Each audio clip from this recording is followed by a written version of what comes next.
জীবন আগে পরীক্ষা নেয়, তারপর শিক্ষা দেয়। ভুল মানে শেষ নয়। জীবনে চলার পথে ভুল হওয়া খুব স্বাভাবিক। ভুলগুলো আসল ব্যর্থতা নয়, সেগুলো অভিজ্ঞতা। যে সময় একবার চলে যায় তা আর কখনো ফিরে আসে না। তাই অতীত নিয়ে পড়ে না থেকে বর্তমান মুহূর্তকে উপভোগ করে আসল বুদ্ধিমানের কাজ।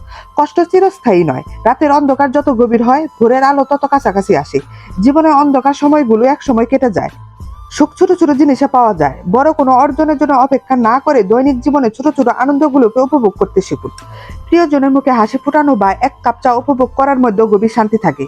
যে মানুষটি আপনার কঠিন সময়ে পাশে থাকে তাকে কখনো ভুলে যাবেন না। অন্যের জীবনের সাথে নিজের জীবনের তুলনা বন্ধ করুন। সবার পথ আলাদা, সংগ্রামও আলাদা।